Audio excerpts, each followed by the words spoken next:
Hey guys, so my name is Michael Loyd. I'm the CEO, one of the co-founders of Dope Coffee Company. I graduated class 2006, Wake Forest University, and I was a former Marine officer and a veteran of the war in Afghanistan. What is Dope Coffee? Dope Coffee is an idea. Speaking of the war in Afghanistan, one of the things that I learned in counterinsurgency is that you can't simply change cultures, change people, and change ideas through force or by spending dollars. You gotta plant ideas, you gotta seed them, and you gotta grow them. So that's what Dope Coffee is. We're an idea that communities of color, that people of color can use capitalism, culture, and commodities to change our communities. We're gonna do that by using our products to uplift and elevate our cultures. Our mission is very simple. We want to serve great coffee to great people. So let's talk a little bit about the industry landscape within the specialty coffee industry. It's very monoculture, right? You get these very large corporate entities such as Coca-Cola, Starbucks, Dunkin' Donuts, Nestle, who just bought out Blue Bottle a few years ago for $1 billion. I don't know if we have any Blue Bottle drinkers in here. There are a lot of challenges within the specialty coffee industry, okay? A lot of times the branding is not very diverse, okay? You can see Black Rifle Coffee here, a lot of guns out. Veterans, I know a lot of them go for that, and that's cool, particularly for communities that are interested in that type of branding. But what you see a lot of times is that minorities, people of color, and women, they're never spoken to directly. They're never addressed directly, and so there's a huge opportunity within the market to open the aperture a little bit. And then finally, and this is really where Dope Coffee came to light. Flavors, I know I saw a big Starbucks run this morning, right? Tasting the flavors, sometimes they're just not very well received, and this comes from a history in America. Where do we get our coffee from? Where do we get the culture of our coffee from? This is France, this is Italy. It's a lot of dark, heavy espresso, and I don't know if we have any French or Italian people in here, maybe unless you're just a descendant. We didn't grow up drinking espresso at age 6, right? And so it's something that's not necessarily embedded in our culture. And so what we do at Dope Coffee, I think we have a very unique opportunity. We have a unique opportunity not only in terms of culture and bringing people of color to the front.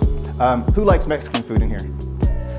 Right. So when you go to a Mexican restaurant, you sit down, you eat Mexican food, it tastes well, and for a period of time, unless you are Mexican, I mean, Bobby, you may really get this, you're experiencing something that is outside of your norm. This is exactly what I want to do with Dope Coffee. Like I said, I'm not making coffee to sell to black people. I'm making coffee based on our taste preferences. I'm making other products based on our culture, and I want to export and share that with everyone, okay? So our approach to branding, first and foremost, we got to be relatable. So for myself in the coffee industry, every time I go look coffee, I just want to look up people drinking coffee online. I never get to see someone look like me.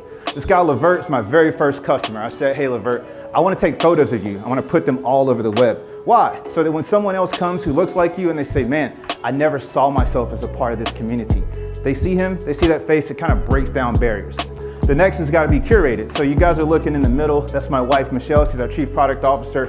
What we did, we sat around in a room, 50, 60 people, week after week after week, and we test and we refine our products. Like I said, it's based on this culture's taste preference. We get the thumbs up. I got a couple of our bottled iced coffee samples too that I'll let you guys try. And it's a different taste, right? Folks immediately say, why is it not bitter? Well, because black folks won't drink bitter stuff. That's why. That's why, right? Hey, and then finally, like, there's a level of acceptance, right? And so here's what I mean by that.